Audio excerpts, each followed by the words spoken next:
ಎಲ್ರಿಗೂ ನಮಸ್ಕಾರ ಸ್ನೇಹಿತರೆ, ಏಕದಂತ ಚಾನಲ್ಗೆ ಸ್ವಾಗತ. ಇವತ್ತು ನಂದು ಮಧ್ಯಾಹ್ನ ಫುಲ್ ಮಿಸ್ ಆಯಿತು. ನನ್ನ ಫ್ರೆಂಡ್ ಬೇರೆ ಬಂದಿರಲಿಲ್ಲ ಕೆಲಸಕ್ಕೆ.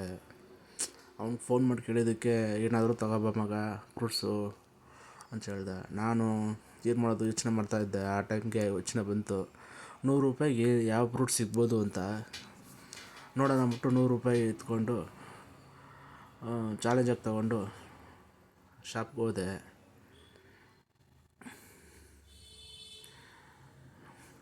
ಇಲ್ಲಿ ಬಂದು ನೋಡಿದ್ರೆ ಬರೀ ಆಪಲ್ಲು ₹300, ₹350, ₹280 ಇದೆ ಕೆ.ಜಿ.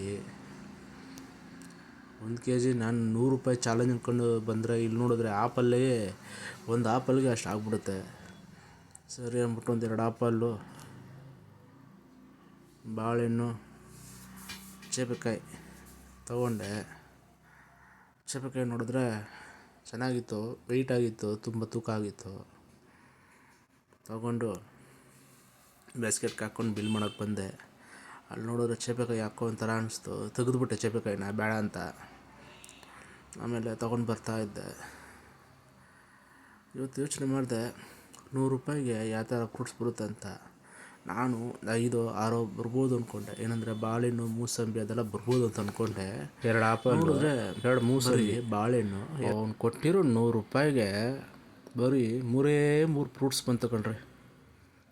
ಯಪ್ಪ, ನನಗೆ ಶಾಕ್ ಆಗೋಯ್ತು. ನಾನು ಫುಲ್ ಮೀಲ್ಸ್ ತಿಂದಿದ್ದೀನಿ, ಹೆಚ್ಚು ಕಮ್ಮಿ ಹೊಟ್ಟೆ ತುಂಬ ತಿಂದೆ. ಇದು ತಂದಿದ್ದೀನಿ, ಅವ್ನಿಗೆ ಏನು ಹೊಟ್ಟೆ ತುಂಬುತ್ತೋ ಗೊತ್ತಿಲ್ಲ. ಅವನಿಗೆ ಊಟ ತರೋಣ ಅಂದರೆ ಬೇಡ ಅಂದ. ಯಾಕೋ ಫುಲ್ ಮೀಲ್ಸ್ ತಿನ್ಕೊಂಡು ಅಂದರೆ ಬೇಡ ಅಂದ. ಸರಿ ಮೊಸರನ್ನ ತರ್ತೀನಂದರೆ ಅದಕ್ಕೂ ಬೇಡ ಅಂದ. ಅಯ್ಯೋ, ಒಳ್ಳೆ ಕತೆ ಆಯ್ತಲ್ಲ ಅಂದ್ಬಿಟ್ಟು ಸರಿ ಅವ್ನು ಕಳಿಸ್ತಾ ₹100. ಆ ₹100ಗೆ ಫ್ರೂಟ್ಸ್ ತಂದು ಕೊಟ್ಟಿದ್ದೀನಿ. ಇದು ನೋಡಿದ ತಕ್ಷಣ ಅವನಿಗೆ ಅದೇನಾಯ್ತೋ ಗೊತ್ತಿಲ್ಲ, ತಿರ್ಗಾ ಮಲ್ಕೊಂಬಿಟ್ಟ.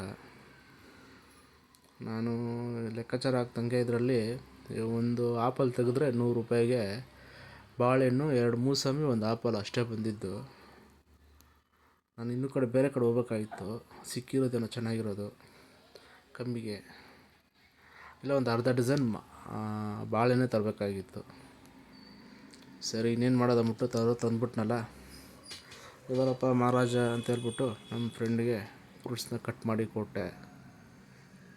ಅವ್ನು ತಿಂತಾ ತಂದಿರೋ ₹100 ಒಂದು ಬಾಳೆಹಣ್ಣು ಉಳಿಸಿಲ್ಲ ಕಣ್ರಿ, ಎಲ್ಲ ತಿಂದುಬಿಟ್ಟ ನನ್ನ ಮಗ. ಸರಿ ಇನ್ನೇನು ಮಾಡೋದು, ಬೆಳಗ್ಗೆ ಏನು ತಿಂದಿಲ್ಲ ಅಂದ್ಬಿಟ್ಟು ನಾನು ಸುಮ್ಮನಾದೆ ಅಷ್ಟೇ.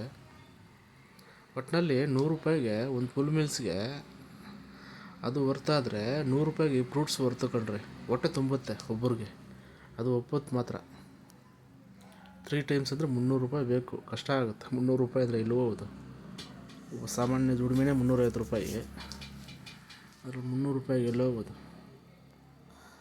ಕಟ್ ಮಾಡಿಕೊಟ್ಟೆ, ಚೆನ್ನಾಗಿ ತಿಂದ. ಸರಿ ಅಂದ್ಬಿಟ್ಟು ನಾನು ರೂಮಿಂದ ಈಚೆ ಬಂದೆ. ಅಲ್ಲಿ ಹೇಳೋದೇ ಮರ್ತೋದೆ, ಇದು ಚಿರತೆ ಓಡಾಡಿರೋ ಜಾಗ ಅಂತ ಹೇಳ್ತಾಯಿದ್ರು. ಅದಕ್ಕೆ ನೋಡೋಣ ಅಂತ ಬಂದೆ. ಇಲ್ಲಿ ನೋಡಿದ್ರೆ ಸಾಮಾನ್ಯವಾಗಿ ಎಲ್ಲ ಓಡಾಡ್ಕೊಂಡು ಆರಾಮಾಗಿ ಅವರು. ಇಲ್ಲಿ ಸುತ್ತಮುತ್ತ ಯಾವ ಚಿರತೆನೂ ಇಲ್ಲ, ಏನಿಲ್ಲ. ಯಾರೋ ಒಬ್ರಿಗೆ ಮೊಬೈಲಲ್ಲಿ ಸಿಕ್ಕಿರ್ಬೋದು ಅದ್ರ ಫೋಟೋ, ಅಂದರೆ ಓಡಾಡಿರೋ ಜಾಗ, ಅದು ನಿಂತಿರೋ ಸ್ಟ್ಯಾಚ್ಯೂ ಥರ. ಇಲ್ಲೇನಂದರೆ ಈ ರೋಡಲ್ಲಿ ಈ ನೈಟ್ ಹೊತ್ತು ಹೋಗ್ತಾಯಿದ್ರೆ ನಾಯಿಗಳು ಕೂಡ ಅದ್ರ ಕಣ್ಣುಗಳು ಒಂಥರ ಕಾಣಿಸ್ತದಲ್ಲ, ನಾವು ಅದೇ ಚಿರತೆ ನಂಬ್ಕೊಂಬಿಟ್ಟು ನೋಡಿ. ಈ ಕಡೆ ಅನಿಸುತ್ತೆ, ಇಲ್ಲೇ ಇರೋದು ಮೇಲೆ ಆ ಕಡೆ ಕಾಡು ಥರ ಐತೆ, ಬೇಲಿ ಹಾಕೋರು ನೋಡಿ. ಇಲ್ಲೇ ಅನಿಸುತ್ತೆ ನೋಡಿ. ಎಷ್ಟು ಕಸ ಹಾಕಿದ್ದಾರೆ ನಮ್ಮ ಜನಗಳಿಗೆ. ಅದೇನಂತ ಬೈದರೂ ಸಾಕಾಗಲ್ಲ ಕಣ್ರಿ.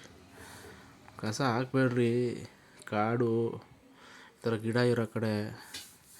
ಯಾಕಂದರೆ ಅದು ಕರಗಲ್ಲ ಬೇಗ, ನ್ಯಾಚುರಲಾಗಿ ಕರಗೋದು ಇಲ್ಲ. ಅದು ಬೆಂಕಿಗೆ ಕರಗಿಸ್ಬೇಕು, ಇಲ್ಲ 1000 ವರ್ಷನ ಇನ್ನೂ ಜಾಸ್ತಿನೇ ಬೇಕಾಗುತ್ತೆ. ನೋಡಿ ಚೆನ್ನಾಗಿದೆ, ರೋಡು ಆಗಲಿ, ಸೈಡಲ್ಲಿ ಈ ಮರ ಗಿಡ ಬೆಳೆದಿರೋದಾಗಲಿ ಚೆನ್ನಾಗಿದೆ. ಚೆನ್ನಾಗಿ ನೋಡ್ಕೊಂಡು ಹೋಗ್ಬೇಕು. ಅದು ಬಿಟ್ಬಿಟ್ಟು ನೋಡ್ಕೊಂಡು ಜೊತೆ ಕಸ ಮಾಡಿ ವಾಟ್ರ್ ಕ್ಯಾನೆಲ್ಲ ಹಾಕಿ ಎತ್ತಿದ್ದಾರೆ. ಇಷ್ಟ ಆಗಬಾರ್ದು, ಕಷ್ಟ ಆಗುತ್ತೆ ರೀ ಈ ಥರ ನೋಡಿದ್ರೆ ನಮಗೆ. ಸರಿ ಅಂದ್ಬಿಟ್ಟು ನಾನು ನಿಮ್ಗೊಂದು ತೋರಿಸ್ಬೇಕಂತಿದ್ದೆ. ಅದೇನೆಂದರೆ ನೋಡಿ, ಮೇಯ್ನ್ ರೋಡ್ ಇದೆ. ಮೇಯ್ನ್ ರೋಡಲ್ಲಿ ಹೆಚ್ಚು ಕಮ್ಮಿ 25-26 ತೆಂಗಿನ ಮರ ಇದೆ ಇಲ್ಲಿ. ತೆಂಗಿನ ಮರದಲ್ಲೆಲ್ಲ ತೆಂಗಿನಕಾಯಿ ಬಿಟ್ಟಿದೆ. ಅದ್ರ ಮಂದಿ ಯಾರು ಕಿತ್ಕೋತಾರೋ ಗೊತ್ತಿಲ್ಲ. ಒಟ್ಟಿನಲ್ಲಿ ಅಲ್ಲಿರೋ ಅಂಗಡಿಗಳಿಗೆ, ತರಕಾರಿ ಅಂಗಡಿಗಳಿಗೆಲ್ಲ ಒಳ್ಳೆ ಒಂದು ವಾರಕ್ಕೊಂದು 2-3 ಕಾಯಾರು ಸಿಕ್ಕೇ ಸಿಗುತ್ತೆ. ಬಿಡ್ತಾರೋ ಅವರು ಅದನ್ನು ಚಟ್ನಿಗೋ ಇಲ್ಲಾಂದರೆ ಸಾಂಬಾರಿಗೂ ಹಿಡ್ಕೊಂಡು ಹಾಕ್ಕೊತಾರೆ. ಅಯ್ಯೋ, ಈ ಕಾಲದಲ್ಲಿ ಒಂದು ಕಾಯಿ ಸುಮ್ಮನೆ ಸಿಕ್ಕಿದ್ರೇ ಜನ ಬಿಡೋರಲ್ಲ. ಇನ್ನು ಅಂಥದ್ರಲ್ಲಿ ಹೆಚ್ಚು ಕಮ್ಮಿ ಒಂದು 24 ಮರ ಇದೆ. ಅಲ್ಲಿರೋ ಸುತ್ತಮುತ್ತ ಇರೋ ಅಂಗಡಿಗಳು ಬಿಡ್ತಾರೆ. ಮತ್ತೆ ಸಿಗೋಣ ಸ್ನೇಹಿತರೆ. ನಾನು ನಮ್ಮ ದೋಸ್ತನ ಸಾಯಂಕಾಲ ಹಾಸ್ಪಿಟ್ಲ್ಗೆ ಕರ್ಕೊಂಡು ಹೋಗ್ಬೇಕು. ಮತ್ತೆ ಸಿಗೋಣ ಸ್ನೇಹಿತರೆ. ನನ್ನ ವಿಡಿಯೋ ಶೇರ್ ಮಾಡಿ, ಸಬ್ಸ್ಕ್ರೈಬ್ ಮಾಡಿ, ಲೈಕ್ ಮಾಡಿ.